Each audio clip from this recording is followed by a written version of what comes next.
You are at the right channel this time. Afro-Korean Tales. This story will shift something inside of you if you believe in love. It's a love bond between two souls meeting at the right place at the right time.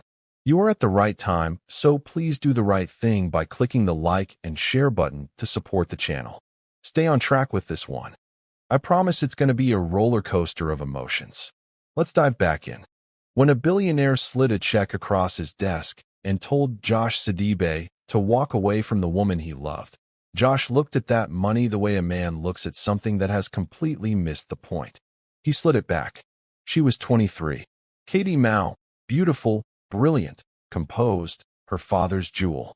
She had spent her whole life excelling inside a world she had not chosen, performing the right version of herself for rooms she had not asked to be in. She was good at this, but was quietly suffocating inside it. Then she walked into a small music venue on a Friday night, and she heard a voice that reached something in her she did not know was waiting. She looked up. The man behind the voice was already looking back, and something between them was decided before either of them had said a word. What followed was not simple. A father who had built 30 years of empire on the principle that everything had a price. A rival who wore the right face in public and kept an entirely different life hidden in the dark. Ultimatums. Betrayal. A love that was tested in every way a love can be tested and held anyway. Because some things, when they are real, simply cannot be bought, cannot be threatened, and cannot be stopped. Some love stories ask for permission. This one never did. Jumong Mao had built his life on one governing principle. The right decision made early saved 10 wrong ones made late. He had used this in business, in property acquisitions, in the management of people across 6 states. He had used it, with the same methodical care, in the raising of his daughters. He had never quite understood that the two things were not the same. The Mao house on a Sunday evening looked the way it always did. The flowers on the dining table were not decorative. They were deliberate. Everything in Jumong's home was deliberate. Tonight's guest was Jason Lee, 30 years old, son of Henry Lee, an industrialist Jumong had known for 15 years. Wharton MBA, managing director of Lee American Holdings, Buckhead office, 12th floor. On paper, Jumong could not have constructed a better candidate if he had designed one himself for her. He had chosen Jason to marry her. Jason worked the dinner with the ease of someone who had been in rooms like this since childhood. The deference to Jumong was calibrated perfectly, respectful but not servile, confident but not arrogant. He had clearly researched the Korean Celadon collection on the shelf. He asked intelligent questions and laughed at the right moments, and paid Katie exactly the right amount of attention. Interested, not intense. Across the table, Katie Mao dismantled him in 20 minutes. She had her father's mind. She had finished her MBA at Emory at 23, a year ahead of schedule, and her thesis on cross-cultural brand strategy had been submitted for publication by her professor without telling her first. She had grown up watching Jumong read rooms the way other people read menus, and the skill had transferred completely. What she was reading across the dinner table troubled her. The stories were too polished. The laugh arrived at the right beat, but felt like it had been placed there rather than happening. The deference to Jumong was not respect. It was strategy, the kind you learn when you have studied what powerful older men prefer and have decided to give it to them. She looked for the person underneath the performance for 2 solid hours. She could not find one. She said nothing. Silence was not agreement. It never was. After Jason's car disappeared down the driveway, Jumong walked her to her own. The Atlanta night was warm and carrying the first suggestion of autumn inside it. The gala is in 8 weeks, Jumong said. I am not asking you to decide anything tonight. Jason Lee is a good man from a family I trust. I am asking you to be open. I hear you, Dad. That is not the same as yes. No, she said. But it is what I have. She drove home and sat in the parked car outside her building for a while, without getting out. She was not going to cry about this. She had cried about this conversation, or versions of it, for the better part of 2 years. She was past that stage. Now she sat with the particular weight of being 23 and already running out of space. She called Lori. How bad? Lori said. I didn't connect with him on any level. He seemed rather interested in impressing my father instead, Katie said. Genuinely disturbing. Okay. Friday night. Live music. Midtown. I am not asking. I am informing you of your schedule. I have the Hennessy deck. We're the green top. The one you bought and never touched. 8 o'clock. Katie looked at herself in the rearview mirror for a moment. Then she said fine, and meant it, and went inside.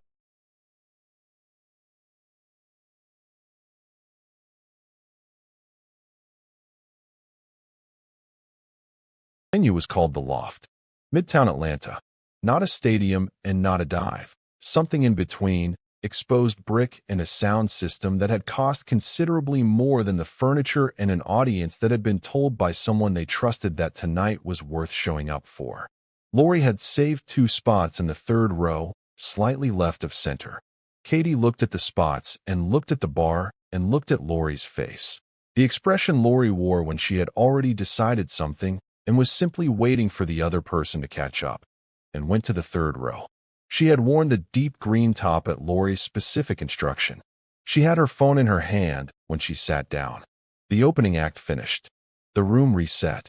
And then Josh Sidibe walked out. He did not work the room. Did not make the entrance that performers sometimes make when they have learned that the approach to the music is part of the music. He walked out with the unhurried directness of a man going somewhere specific, sat down at the piano, adjusted the microphone once with the professional economy of someone who has done this thousands of times, and began.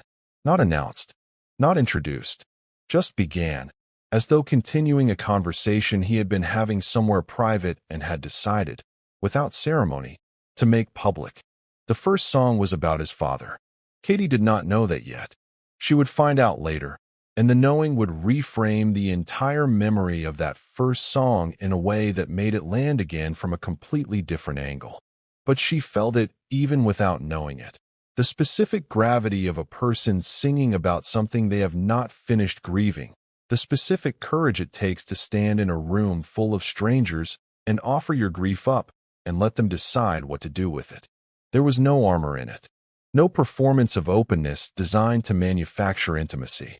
Just a man and a piano and something true that he had decided the room was allowed to hear.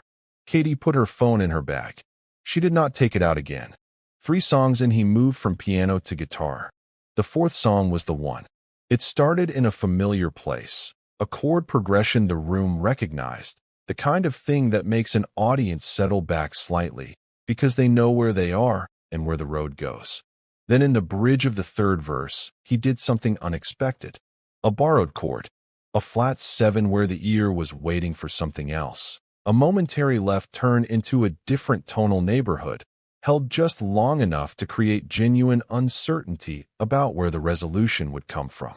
Then the resolution arrived, up rather than down, the direction no one expected, landing on something that felt not just correct, but inevitable in retrospect, the way the best decisions always feel, like they were always going to be right, and you simply had not known it yet. Most people in the room felt it without being able to name it. A collective half-second shift in posture. A room that had been listening casually now listening completely. Katie named it. In real time. In her head. With the vocabulary of someone who had absorbed music theory the way she absorbed everything that genuinely interested her. Completely, obsessively, until it was available rather than accessed. She was leaning forward without having decided to lean forward. Her elbow was on her knee and her chin was in her hand, and she was watching him keenly. Lori noticed. Lori noticed everything. By the end of the set, Lori leaned over and said, "Your face right now is genuinely fascinating. I want to take a picture." "I am just listening," Katie said. "You have not looked at your phone in over 40 minutes for you. That is a miracle." Katie said nothing. She was watching Josh come off stage and move through the room with the ease of a man who was comfortable in his own company and therefore comfortable in anyone else's, present in a way that had nothing to do with performance. He reached the bar, ordered water, turned around. Katie was 2 feet away. She had not planned this. She had moved toward the bar because her drink was empty and not for any other reason she was willing to examine at this particular moment. Up close, he was tall and completely settled in his own body. The ease of a person who had stopped needing a room's approval to feel at home inside himself. He looked at her, and there was a directness in it that was not aggressive and not calculated. Simply direct. The way people look when they are actually seeing rather than assessing. He smiled first. Not the practiced smile of a man who has learned that smiling at women in bars produces a specific result. The real one. The one that reached his eyes before it finished reaching his mouth. The one that suggested something had genuinely pleased him about the fact that she was standing there. Something happened in her chest. Small and specific and completely unwelcome in its timing. The borrowed chord in the bridge of the third verse of the fourth song, she said. The flat 7. You resolved it up instead of down. I have only heard that done well twice before tonight. He went quiet for a moment. A real quiet. Not the pause of a man preparing a response, but the pause of a man who has just been surprised by something in the best possible way. You heard that, he said. Not a question. An acknowledgement. The specific sound a person makes when they have discovered that the stranger in front of them was actually inside the music with them. Not watching it. Inside it. I have a reasonable ear, she said. Reasonable does not catch the flat 7 resolution, he said. Reasonable hears a nice song. You heard the architecture. My father says I overanalyze everything. Your father is wrong about that. Some things deserve the full attention. The ones worth understanding, you understand completely, or you do not really understand them at all. Lori, from approximately 4 feet away, picked up her drink and looked at the ceiling and smiled at no one in particular. They talked for an hour. It was one of those conversations that does not feel like it is going anywhere in particular because it is going everywhere simultaneously. Music theory in Atlanta and what it costs to build something independently in an industry that prefers you to need it. What it means to carry a parent's way of moving through the world after they are gone. His voice was unhurried. He asked questions and then waited for the actual answers rather than nodding through them on the way to his next point. He laughed easily and genuinely. He disagreed with 2 things she said and explained why without any performance of tact, and she found herself disagreeing back with the specific pleasure of a person who has been given real resistance to push against rather than managed agreement. Josh told her his father was from Ivory Coast. He said it the way people say things about the dead they loved, matter-of-factly, because the matter of it is also the fact of it, and softening it would be a small dishonesty. Katie heard the weight in it, and did not rush past it, and did not over-acknowledge it. She simply received it, and let it sit between them the way real things should be allowed to sit. She told him her father was Jumong Mao, and washed his face carefully for the performance of recognition that usually followed that sentence. The subtle recalibration toward the wealth and what it implied, the way people adjusted themselves when they understood what they were standing next to. It did not come. He nodded once, the nod of someone receiving real information about a real person, and asked her what that was like. Nobody had ever just asked her that. Not like that. Not as a genuine inquiry into her actual experience rather than a courtesy question on the way to talking about something else. Something shifted in her. Somewhere behind her sternum. Quiet and significant and not entirely comfortable. She told him the truth. Not all of it. Enough. He listened the way he had listened to everything she said across the past hour, with his full attention, without assembly of his response while she was still speaking, the way people listen when what the other person is saying actually matters to them. When Katie finally left, considerably past 10:30, the world outside the loft feeling slightly disorienting after the specific, contained warmth of that conversation. She had not given him her number. She had not needed to. Something had been established that did not require a number to continue. Something had been established that she suspected was going to continue regardless of what either of them decided about it. She drove home slowly through the Atlanta night. She thought about a borrowed chord. She thought about a man who had asked her a genuine question and then waited in real silence for the real answer. She thought about the way he had looked at her at the bar, directly, without strategy, with the specific quality of attention that made a person feel seen rather than observed. She parked outside her building and sat in her car for a while without getting out. She was not a person who fell for people easily. She had her father's precision and her father's caution and her father's preference for certainty over feeling, and she had applied all three to every person who had attempted to occupy any significant space in her life since she was old enough to understand what significant space meant. But something had just happened in that room. Something small and specific and completely irreversible in the way that the best things are irreversible. Her heart had betrayed her and had fallen for a stranger, but in her head, she was struggling to tame the tornado that was building. She got out of her car and went inside and laid down in the dark and did not immediately sleep. Thoughts of Josh running through her mind. Down at the loft, Josh Sidibe was packing up his guitar case and replaying a conversation about a borrowed chord in his head, and he was smiling in the specific way a person smiles when they are alone and have no reason to perform the smile for anyone. He thought, I need to find a reason to talk to her again. He closed the guitar case. He picked it up. He walked out into the Atlanta night feeling, for no reason he could precisely articulate, that something had just begun. He was right. She woke up at 9, which never happened. She lay there for a moment looking at the ceiling, registering the quality of the light coming through the curtains. Late, unhurried, Saturday. And then lay there for another 20 minutes not sleeping and not quite thinking, which was somehow worse than thinking. Eventually, she got up and made coffee and stood at the kitchen counter in the particular stillness of a morning that had nowhere to be. She drank the coffee. She washed the mug. She showered, standing under the water longer than necessary. She came out, dressed, sat down at the kitchen table with the laptop open and the Hennessy deck pulled up, and looked at it with the focused intention of a woman who was absolutely about to work. She read the same slide 3 times. She changed one font, then moved a text box 4 pixels to the left, and then moved it back.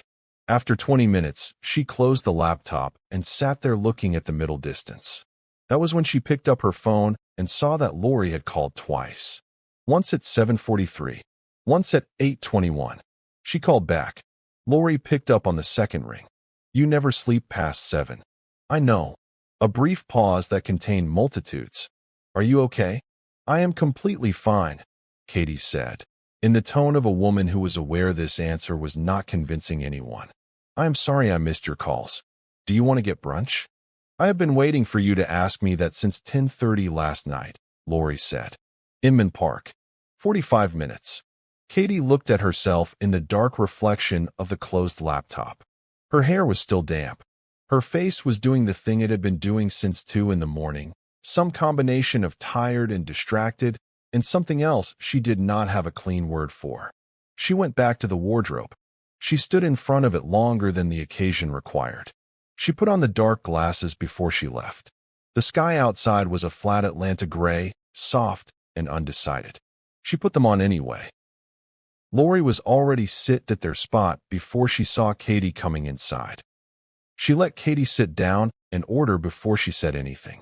She waited until the waitress left. Then she folded her hands on the table and looked at her best friend with the focused patience of a woman who has been waiting since approximately 10:30 the previous evening and has shown heroic restraint in not texting. She did not say I told you. She said, tell me everything. Katie wrapped both hands around her coffee mug. She looked at the table for a moment. Then she looked up. I did not notice the time, she said. That is the part one keep coming back to. I looked up at some point and it was after midnight and I thought, when did that happen? We had been talking for 2 hours and it felt like 20 minutes. Lori's expression did not change, but something in it settled, the way a person looks when a suspicion becomes a confirmation. What were you talking about? Everything. Katie shook her head slightly. That sounds like nothing, but I mean it literally. We started with the music. He was explaining the set, something about borrowed chords, how the most interesting sounds live in the in-between places, notes that technically belong to another key. He talked about his family, his music career, and was very warm. He engaged.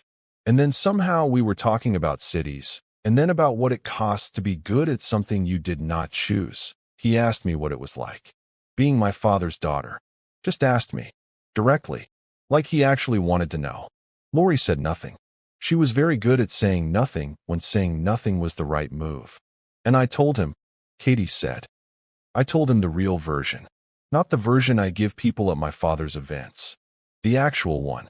About the house that was designed without asking me. About excelling at everything and nobody pausing long enough to ask if that was what I wanted. She paused. I have never said that to someone I met the same night. I have never said some of that out loud at all. How did he take it? He just listened. He did not try to fix it or reframe it or offer me a perspective I had not considered. He did not make that face people make when they are calculating how to respond. He just sat there and received it like it was important. Like I was important. She looked at her coffee.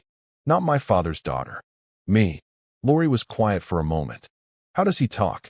Like, what is it actually like, being in a conversation with him? Katie considered this carefully, the way she considered things she wanted to get right.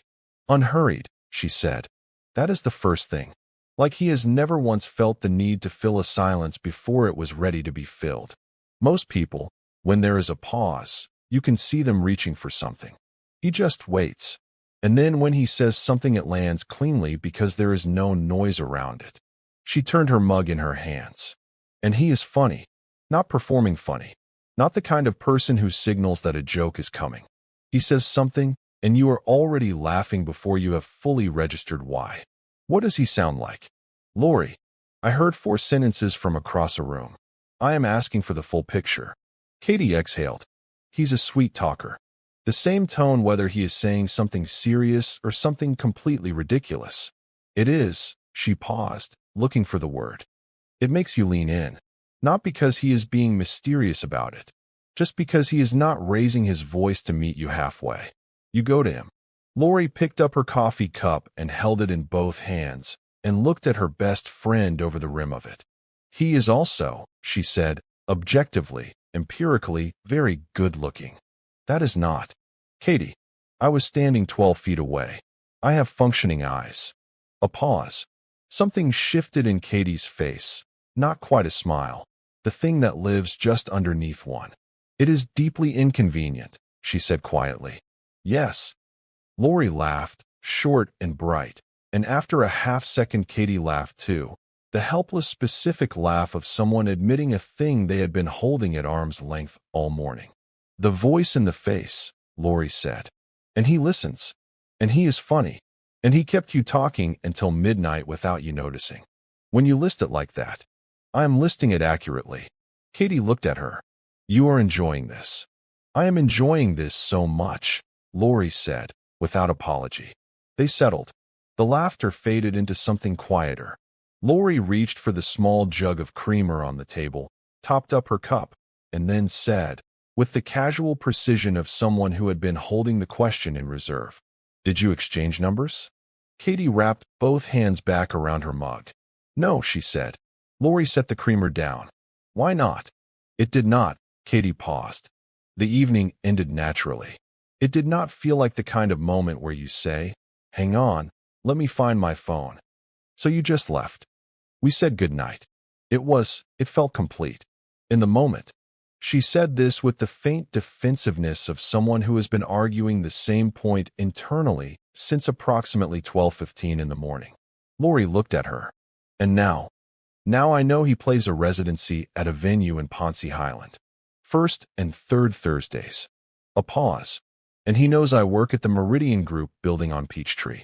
He mentioned he walks past it sometimes on his way to the MARTA station. Lori blinked. Then the slow smile started. So what you are telling me, she said, is that you made sure you could find each other again, without either of you saying that out loud. I am not telling you that. That is exactly what you are telling me. Katie looked at her coffee. Lori leaned forward slightly, tilting her head, the smile sharpening into something more specific. Katie, what did you not tell him? What? Last night. This man who you talked to for 2 hours, who you told things you have never said out loud, who you made very sure you could find again without admitting you were doing it. She raised her eyebrows. What did you not tell him? Katie opened her mouth, closed it. That you're falling for him, Lori said. Obviously. That's the only thing you held back. I met him last night, Katie said. The words came out slightly less steady than she intended. I know, Lori said, not unkindly. And here you are. Katie looked out the window. The Inman Park Street was doing its ordinary Saturday morning things. A woman walking a dog, a couple with a stroller, the unremarkable continuity of a world that had no idea anything had shifted. The music was, she started. She stopped. Tried again. You know when something is so honest it is almost uncomfortable to be in the same room with it? Like the person making it has taken off every layer of protection and you are not sure you should be witnessing it, but you cannot look away. She looked back at Lori. It was like that. Just effortlessly pleasant. No armor. Just the thing itself. Lori was quiet. You like him, she said. I met him last night. I did not ask how long you had known him. Katie looked at her coffee mug. She turned it slightly in her hands. She was a person who was honest with herself when pressed, which Lori had always known and used accordingly. I cannot stop thinking about a chord progression, Katie said, which is either about music or it is not about music at all. I have not decided. Lori smiled. The slow, specific smile of a woman who has already decided and is simply waiting for her friend to catch up. 2 days, she said. Give it 2 days, and you will know. Know what? Whether it is about music. Katie looked at her. You are unbearable. I am correct, Lori said. Which I know from experience you find equally difficult to tolerate. The reason to see each other again arrived 2 days later through a mutual contact at the independent label where Katie handled brand strategy. Josh was there for a session. She was there for a meeting. They ended up in the same corridor at the same moment, and stood there with the mutual awareness of two people who both know this is not entirely accidental and are both pretending it is. I was going to find a way to see you again, he said. I know, she said. You knew? I had a reasonable idea. He laughed. That same unguarded laugh from the loft, the one with no calculation before it. And she felt it the same way she had felt it the first time, which was to say more than she was entirely comfortable with. Coffee became lunch. Lunch became a long walk along the Beltline into the orange Atlanta afternoon. They talked until neither of them could believe how much time had passed, and then they kept talking anyway. He had a way of listening that she had not encountered before. Not the patient listening of someone waiting for their turn, not the nodding listening of someone performing engagement. He listened the way musicians listen to a track they are trying to understand, actively, with his whole attention, catching things that other people let slide past. When she said something he disagreed with, he said so, plainly, and then he listened to her response with the same attention, and if she moved him, he moved. He was not trying to win. He was trying to find out what was true. She found this, to her genuine surprise, the most attractive thing she had ever encountered in a person. She had dated men who were brilliant and ambitious and appropriate. They had all, in their way, been performing, not dishonestly. They simply had that layer between themselves and whatever they actually were, the professional social polish that men in her world cultivated the way they cultivated everything else, deliberately, strategically, with an eye on how it would land. Josh did not have that layer. He was just there, completely, whatever he actually was. And what he actually was turned out to be funnier than she expected, more tender than he let show easily, and so obviously in love with his work that it was impossible to be around him and not feel the pull of it. She started rearranging her weeks around the possibility of seeing him. She told herself this was circumstantial. She was not the kind of person who rearranged her weeks around anyone. She was rearranging her weeks around him. They texted in the mornings before she was properly awake and late at night when she should have been sleeping.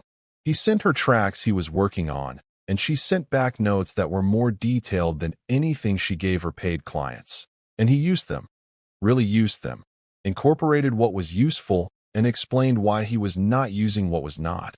And the exchange of it, the back and forth of two people who were both genuinely good at something and had found someone they could be genuinely good at it with, was one of the most thrilling things that had ever happened to her at a desk.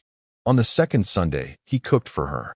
A slow-cooked Ivorian stew, his father's recipe, made from memory, which filled his small apartment with a warmth that was physical and also something else, something that belonged to the particular atmosphere of a space where someone has made the same thing with love many times before. She sat at his kitchen counter with her coffee and watched him move around the stove with the ease of someone who had done this his whole life, and thought, I am completely undone, and I have not kissed him yet, and I think that might be about to change. It changed that evening. After the food, after the wine, after a conversation about his father that went long and honest and left the room feeling wide open, he looked at her across the kitchen, and she looked back, and the next thing that happened was not accidental and not tentative and not anything she would have called a mistake at any point afterward. She drove home at midnight feeling like the person who had gone to the loft 2 weeks ago, and the person driving home now were related, but not the same woman. She was right about that too. Jumong was still running the arrangement in the background, patient and methodical, the way he ran everything. Jason had been placed at 2 more dinners and 1 corporate event in the week since the first Sunday, and each time he had performed well, appropriate and charming, much to what her father wanted. Lori had a different read. There is something off about him, she told Katie over dinner, 3 weeks in. I cannot land on it exactly. But watch him when he thinks nobody is watching. The whole thing shifts. You are very suspicious of men in good suits, Katie said. I have 5 older brothers. I grew up watching men perform respectability for women they did not actually respect. I know what it looks like from the outside. She put down her fork. He looks at you the way someone looks at a car they intend to drive rather than someone they want to know. Katie did not argue. She had noticed things too. She kept her own observations quiet. She needed something concrete before she brought anything to her father, who operated on evidence and would not move on instinct alone. So she watched. And then one evening she got more than instinct. She had been at a brand strategy event downtown, the kind of industry gathering where the room was full of marketing people and agency contacts and the occasional client. She was there until 9. She was heading for the exit, coat over her arm, phone already in her hand, when she passed the glass wall of the hotel bar on the ground floor and stopped walking. She saw someone.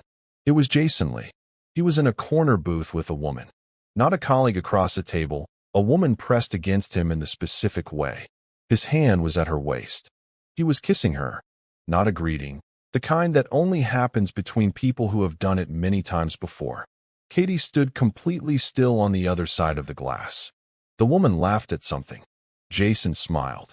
That smile, the one Katie had watched arrive a half-second too late across every dinner table, and this time it came immediately, naturally, because here he was not performing anything for anyone.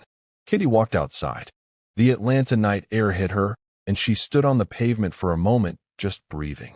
She was not going to fall apart on a public street. She was a Mao. She had been trained from childhood to keep her face still when the room was watching.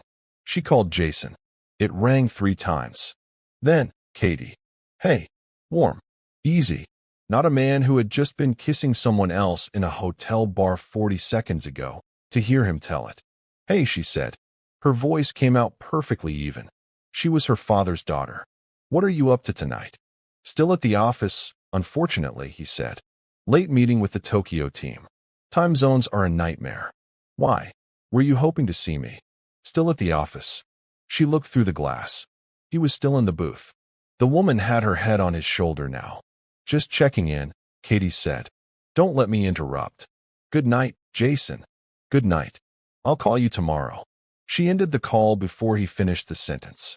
She stood on the pavement outside that hotel bar for a moment longer. She was just lied to by someone who was supposed to be married to her.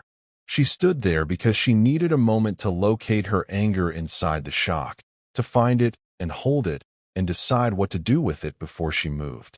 Still at the office. The lie had come before she even asked. That was the thing that would stay with her. She had not asked him where he was.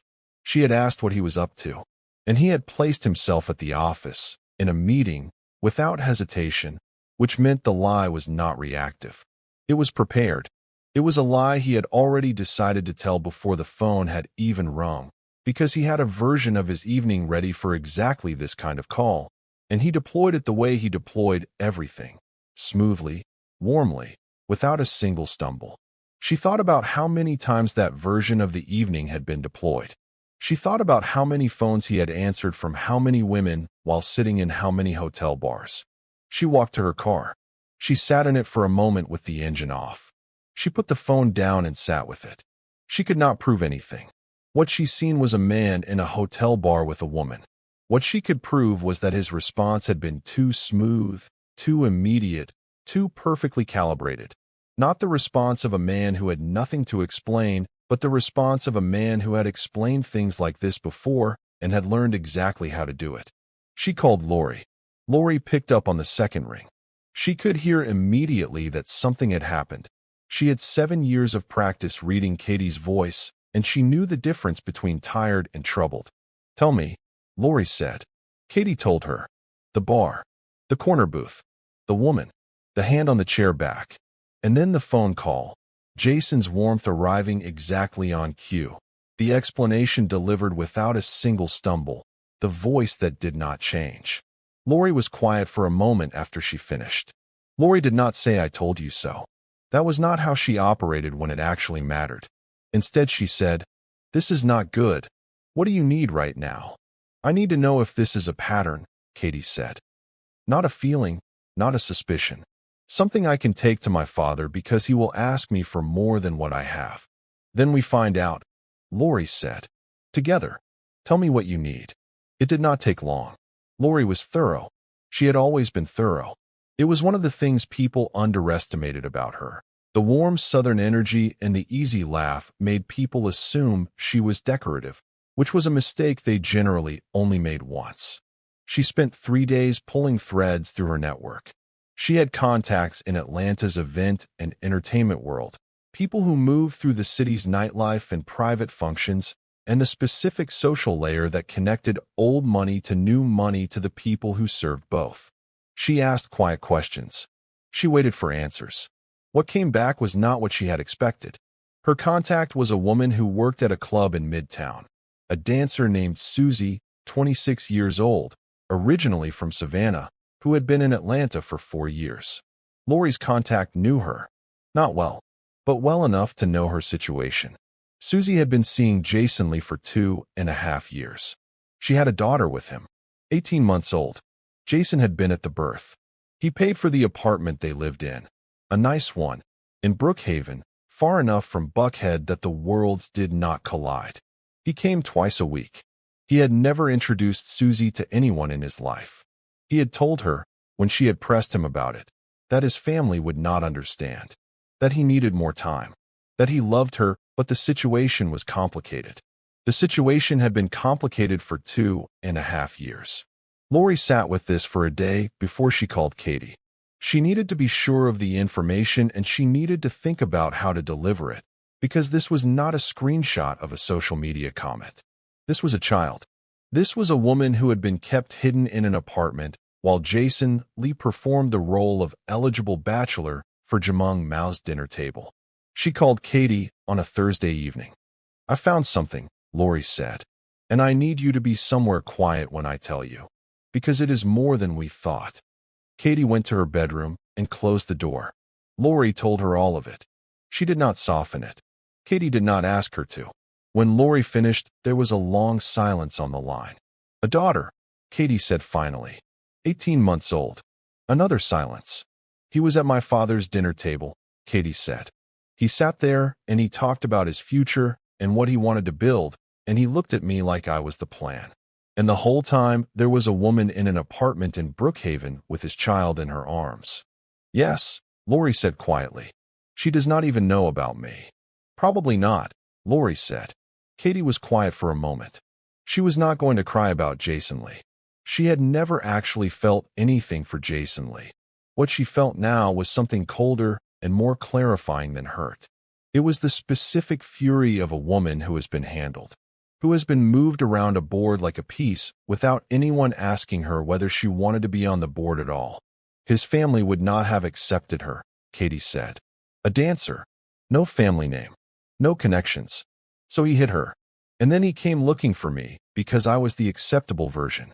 The one he could show his father. That is what it looks like, Lori said. And my father built my future around this man. Yes. Katie took a breath. Then she said, I need to take this to my father. Not to hurt Jason. I do not care about Jason. But because my father needs to understand what his system missed. What it would have cost me if I had not been paying attention. Do you want me to come with you? Lori said. No, Katie said. This one I do alone. She took it to Jumong the next evening. She sat across from him in his study and laid it out the way he had taught her to lay things out, without drama, without performance, with the precision of someone who knows the person across from them receives facts better than feelings. She told him about the hotel bar. She told him about the call while Jason was sitting in a corner booth with Susie's head on his shoulder. And then she told him about Susie, about the apartment in Brookhaven, about the 18-month-old daughter that Jason Lee had decided his family name could not accommodate. Jumong listened without interrupting. His face did not move in the way it never moved when something was hitting him hard. When she finished, he was quiet for a long time. I will speak to Henry Lee, he said. His voice was very controlled. Dad, I will speak to him tonight. He looked at her then. Something had shifted in his expression, not toward apology. Jumong did not reach apology easily, but toward something adjacent to it. The expression of a man who has just understood the full cost of a mistake he made with good intentions and cannot make it cost any less by understanding it. You could have been walking into that, he said. It was not quite a question. Yes, she said. I could have. He nodded once. He picked up his phone. The call to Henry Lee lasted 11 minutes. It was specific and final and left no room for the kind of negotiation that Henry Lee was accustomed to having available to him. Jason did not appear at any further Mao events. He did not need to be told why. Men who have been living double lives always understand, the moment they are found out, exactly which thread was pulled and exactly how the whole thing unraveled. The understanding simply never arrives in time to be useful. Jumong sat alone in his study after the call and thought about what his vetting process had been built to find and what it had never once thought to look for. He had missed it with Jason, which annoyed him. He sat with that for a long time. Jumong found out about Josh the way he found out most things, through the social layer of a world where everyone's business was adjacent to everyone else's. A charity event, a board member's wife, the particular brightness of someone delivering information they know will land badly. She had seen Katie with a young man several times. African-American, a musician, very handsome. She smiled when she said handsome in the way that made the word carry weight it had not been asked to carry. Jumong thanked her, found his driver, and went home in complete silence. He called Katie at 11. I have heard something, he said. I would like to hear it from you. Katie closed her laptop. She had been expecting this call. She had not been dreading it. His name is Josh Sidibe, she said. He is a music producer. He grew up here. He is a good man, Dad. A genuinely good one. Not by any measure you are going to discount, but in the ways that actually matter. That is not the question. Then tell me what the question is. Because I would like to understand what exactly you are protecting me from. I am protecting you from a decision made without the full picture. I have the full picture, Katie said. You have a partial one. You have his income and his family name, which are not the same as knowing who he is. Katie, you put me at a table with Jason Lee for 3 months, she said. Her voice was level, not angry, clear. You vetted him completely. You knew his family, his financials, his education. You did not know what he actually was. I had to find that out myself. So when you tell me you are protecting me, I need you to understand that your protection has a significant gap in it. Silence. The silence of a man who has been handed something accurate and has not yet decided what to do with it. In this, Jumong said, I will withdraw your access to the label partnership and I will review the trust arrangements. I am telling you this without anger. I am telling you this because I am your father and I know what is good for you. You know what is good for the version of me you planned for, she said. That is not the same thing as me. She ended the call before he could. She sat on the edge of her bed in the dark. Not crying. Not afraid. Clear. The particular clarity that arrives when you stop pretending you can keep 2 things and finally choose. She called Josh. He found out, she said. He is pulling the label access. He is threatening the trust. The pause on his end was very short. Are you okay? Yes. Do you need me to come over? Yes, she said. And then, because she wanted him to understand, not to fix it, just yes. 20 minutes, he said. He was there in 18. He brought food because he always brought food when the situation was hard. Not because he thought food solved anything, but because feeding people was the most honest expression of care he knew. They sat on her kitchen floor and ate, and she told him everything, and he listened to all of it. And when she was done, he said, "We figure out the next step together. That is all. One step at a time." The label access ended within the week. Katie absorbed it without letting it show in public. She started spending her afternoons in Josh's studio instead, working from the corner with her laptop while he recorded, building her own client list, doing the work she had always wanted to do on her own terms, without the Mao Group infrastructure beneath it. She found it terrifying, and she found it hers, which turned out to be more valuable than she had understood before it was taken away from her. The months that followed were the most difficult and the most alive she had felt in years. Sophia was 20 years old and had been watching all of this with the specific attention of a younger sibling who has learned that the education happening to the person ahead of you is happening to you too, if you are paying attention. She had watched her father arrange things. She had watched him apply pressure. She had watched the Jason Lee situation unfold, had seen the expression on her father's face when Katie brought him the information, the brief, controlled flicker of something that was not quite guilt, but was adjacent to it. She had watched her sister carry the weight of being loved in the managing way rather than the freeing way. And she had met Josh. Twice, briefly, in the kitchen when she had come to Katie's apartment unannounced. And both times she had watched her sister be different in a way that was not performed. Lighter. More herself. The way Katie used to be before she had been shaped into the shape Jumong had designed. 3 weeks before the gala, Sophia knocked on her father's study door. She sat down across from him without being invited to.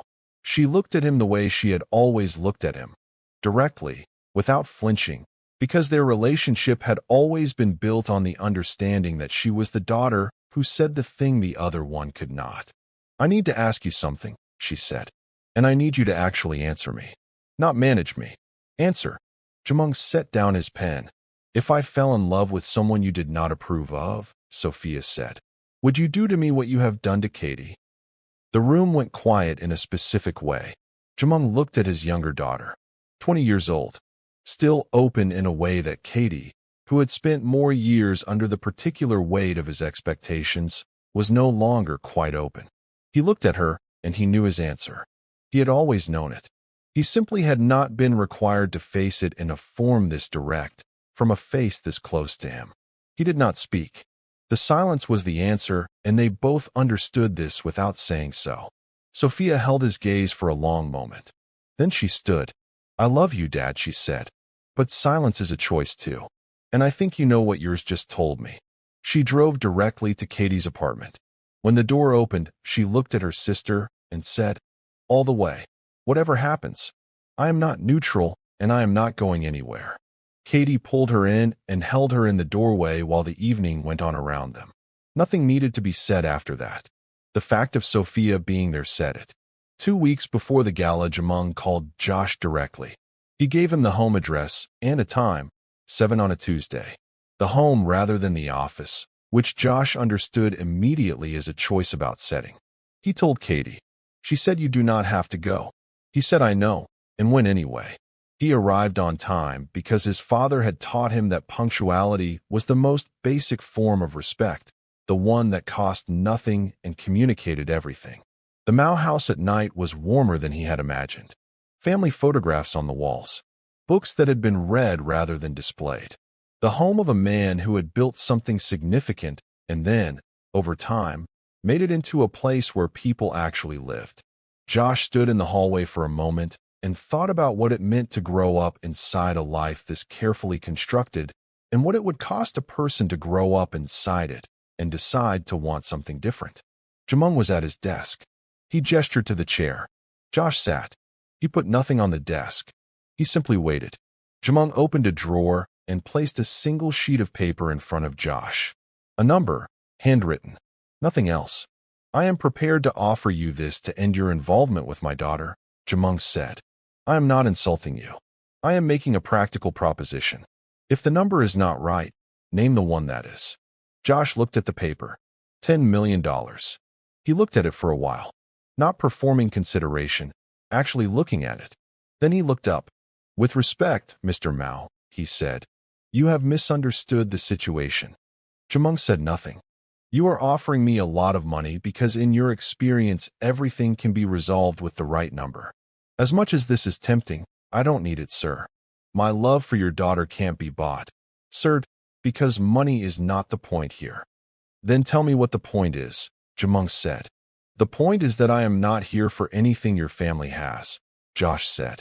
I did not come into your daughter's life looking for a connection or an upgrade or anything your money represents. Meeting your daughter has been the best thing that's happened to me in a while. She is a rare person, not because of who her father is, because of who she is. I am in love with Katie, sir. I hope you can see that. He leaned forward slightly. I know what I am not, Josh said. I am not from a wealthy family. I drive a car that is 7 years old. I have turned down 2 record deals because the terms were not right. None of that changes tonight. What also does not change tonight is that I love your daughter and I am not walking away from her. Not for a number. Not for anything on that paper. Jumong was very still. Hopefully I am going to marry her one day, Josh said. I hope by then you and I have found a way to understand each other. But regardless, she's the love of my life. He stood. He was not angry. He had been level throughout, not defiant, not performing courage. Simply certain. He bowed and left. Jumong sat alone at his desk. The paper was still in front of him. He had put numbers on tables before, and he had watched people calculate and weigh and eventually accept. He had never watched someone look at a number, understand exactly what it was worth, and simply not care. He sat with that. He sat with Sophia's question and the silence he had given her. He sat with Katie's voice on the phone. You know what is good for the version of me you planned for. He sat with the image of Jason Lee, the perfectly vetted, carefully researched, completely appropriate candidate, and what his daughter had discovered about him that all of Jumong's careful vetting had not. He sat with all of it for a long time. Jumong's wife had been watching all of it from a careful distance. Mireille Mao was not a woman who involved herself in her husband's decisions. She had learned early in their marriage that Jumong did not want involvement. He wanted support, which was a different thing, and she had given him that faithfully across 30 years. She had watched him build the empire. She had watched him raise their daughters with the same precision he brought to everything else. She had loved him for the intelligence of it and worried, quietly, about the cost of it, and said very little of either. But she had watched Josh leave the house on Tuesday night. She had not been in the study. She had been in the sitting room down the hall, a book open in her lap that she had not been reading, because she had known what the meeting was about, and she had not been able to be anywhere else in the house while it was happening. She had heard Josh arrive. She had heard the study door close. She had heard, eventually, Josh's footsteps in the hallway and the front door, and then his car. She had waited 20 minutes. Then she went to the study. Jumong was exactly where she expected him to be, at his desk, the lamp on, a single sheet of paper in front of him. He had not moved it. He was just sitting with it in a way she had never quite seen him sit with anything. Not processing, not deciding, just sitting. She came in and sat in the chair across from him, the chair Josh had sat in. He looked at her. The number is still on the desk, she said. I know, he said, which means he did not take it. No, Jumong said. He did not. She was quiet for a moment.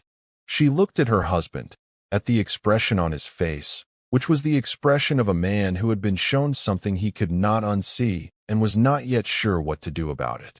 She had seen many expressions on this face over 30 years. This was a new one. Do you remember, she said, when you told me about your father? The first time. We had been together for 3 months, and we were at that terrible restaurant in Insadong, and you told me about the factory he worked in and what it cost him and why you decided you would never live like that. Do you remember? Of course, Jumong said. You were not impressive that night, she said. You had no money and no name and nothing to offer me except the fact that you knew exactly what you wanted and you were completely honest about what you had and what you did not have. My mother thought I was making a catastrophic decision. Jumong looked at her. She was measuring you by what you were, Mireille said. I was measuring you by who you were. Those are different standards. They produce different results. She held his gaze. I have been watching that boy come and go from this house for weeks now. Not the investigation, not the report, him. The way he is. The way Katie is when he is around. She is herself, Jumong. Completely herself. When was the last time she was that in this house? He said nothing. You are a good father, Mireille said. You have always been a good father. But there is a difference between protecting your daughter and protecting your idea of her future. I do not think you have let yourself see that difference clearly.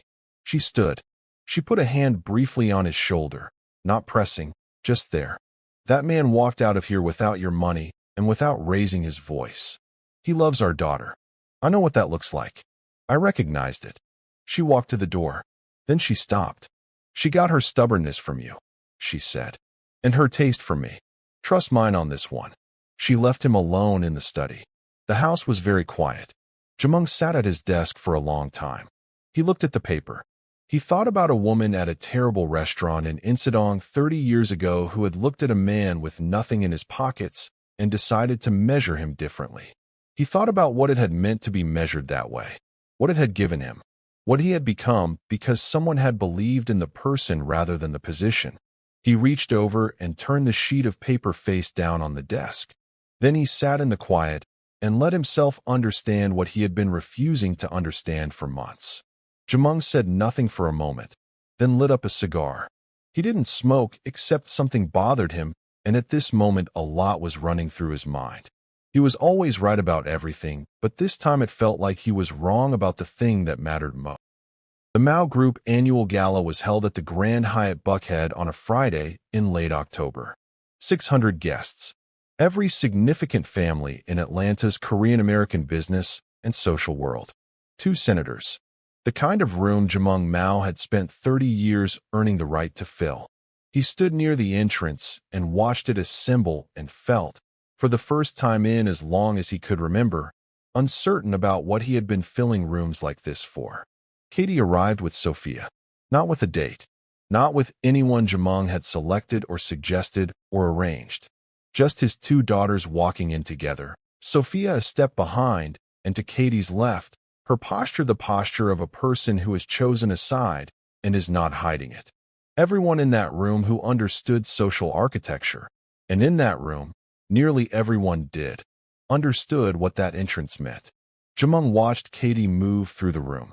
She was extraordinary at this. The greetings, the names remembered, the warmth deployed with the precision of someone who had been doing it since childhood. His discipline, her grace. The 2 things had always operated together in her, and he had always been proud of it without understanding that it was also a performance she was performing for him. Because she loved him, because she kept choosing to show up even when showing up cost her something. The weight of that landed somewhere specific. Then Josh walked in. Katie had asked him to come. Not as a statement, not to provoke, as a declaration. If there was going to be a way through this, she was not going to build it in private. She was going to build it here, in her father's room, in the open. Josh moved through the 600 guests with the ease of someone who knows exactly who he is regardless of the room he is in. Not performing belonging. Not performing anything. Simply present, completely, without reduction. The room noticed. Jumong watched his daughters face the moment she saw Josh across the room. He had watched that face for 23 years. He had cataloged every expression it made. What he saw now was not in his catalog. Not excitement, not relief. Recognition, the specific unhurried recognition of a person seeing the person who is actually theirs. The face of someone who has arrived exactly where they were going and knows it. Jumong stood very still. He thought about 30 years of careful decisions and the daughter who was standing 60 feet away with a face he had never seen before, aimed at a man who had handed back a number without raising his voice. He thought about his wife's question, if Katie's happiness was something you were building toward. He moved through the room, through the senators and the board members and the 30 years of architecture that had produced this evening, directly, without ceremony, the way he moved when he had made a decision and was done with deliberating. Katie saw him coming. She went still, her chin lifted like the reflex of a person who has learned to hold their ground. Jumong stopped in front of Josh. He looked at him, not the calculating look, not the assessment. The other one. The look of a man who has made a decision and is acknowledging what it requires. He extended his hand. Josh looked at it for one beat. Then he took it. No speech. No declaration. 600 people in the room, and none of them were inside this moment. It belonged only to the people in it. Katie exhaled. Sophia, across the room, pressed her hand flat against her chest and closed her eyes for a second. The dinner was 3 weeks later. Jumong's suggestion, Virginia Highland, neutral ground, which was itself a signal that he understood the terms had changed. It was long and honest and uncomfortable in the way that necessary things are uncomfortable when they require people to stop performing and start actually talking. Jumong asked Josh about the music, not to dismiss it, to understand it. He had spent 30 years making decisions by understanding what he was looking at. He had misread this situation entirely, and he intended to understand how. Josh talked about building a catalog he owned completely, about why he had declined the label deals, and what those declines had cost, and why they were still the right calls, about what his father had shown him about the difference between doing something and doing something with your whole attention. He was direct. He did not manage Jumong's reactions. He did not soften anything to make it easier to receive. Jumong listened.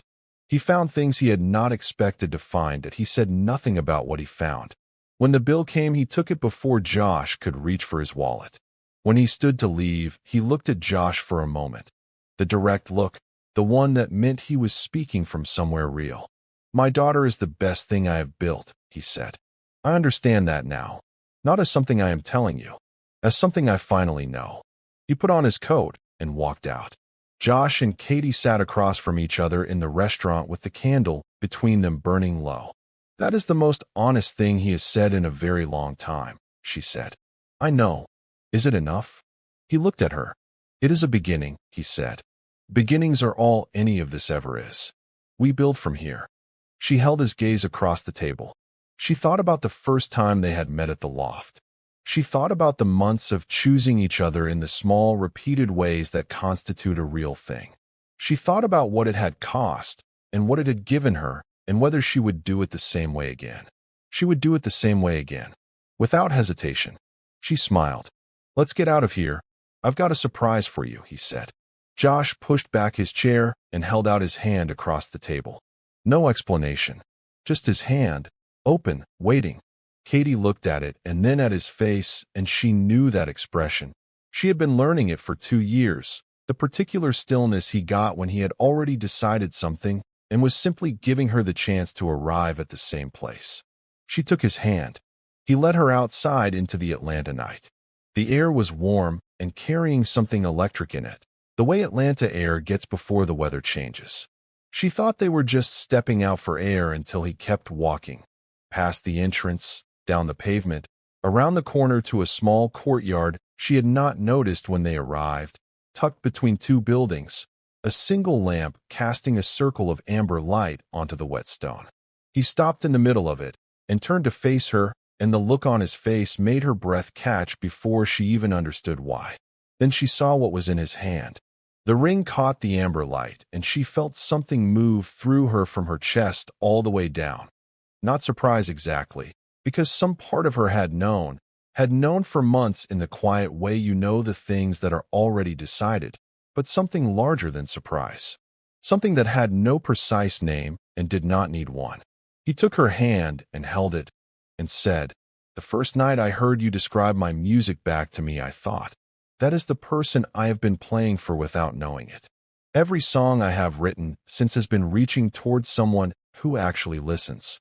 That is you. It has always been you. I have been carrying this ring for 3 weeks, and I kept waiting for the right moment. And then tonight your father looked at me like a man who finally understood something, and I thought, This is it. This is the moment. Because I want the rest of my life to start in the same breath as this one. He opened the ring box. Will you marry me, Katie? She did not make him wait. She did not pretend to consider it or reach for composure or do any of the things she had always imagined she would do in a moment like this. She said yes, simply, completely, the way she had learned to say things since meeting him, without the layer of management that used to sit between her and whatever she actually felt. He put the ring on her finger and pulled her in, and she held on to him in the middle of that amber-lit courtyard and everything that had fought to keep them from arriving here.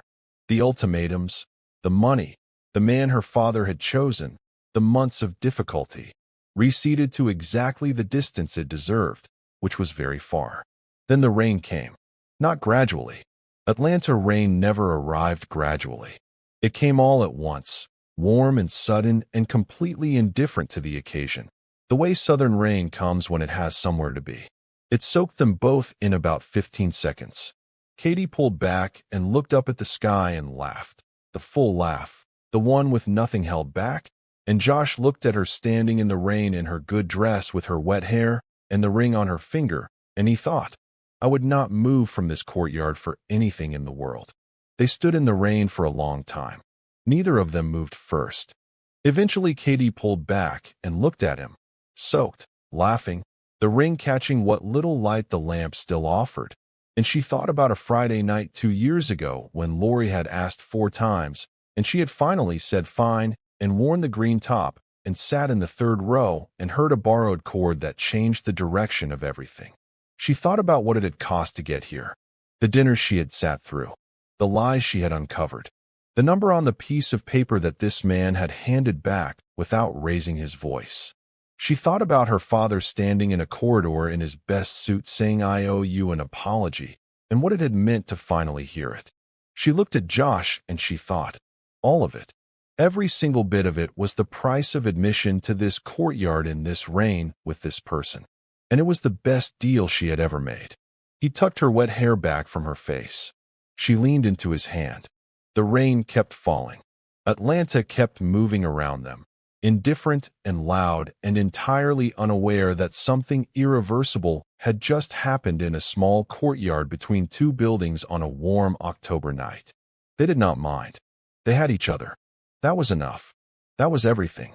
If this story found something in you, drop a comment below and tell us where in the world you are watching from. Every single one gets read. If you are new here, subscribe. We tell stories like this every week. Stories about love that refuses a price. About people who build something real when the easier version was right there. About what happens when 2 people decide that what they have is worth more than what they would have to give up to protect it. Share this with someone who needs it today. Until next time, stay kind, stay strong, and keep watching.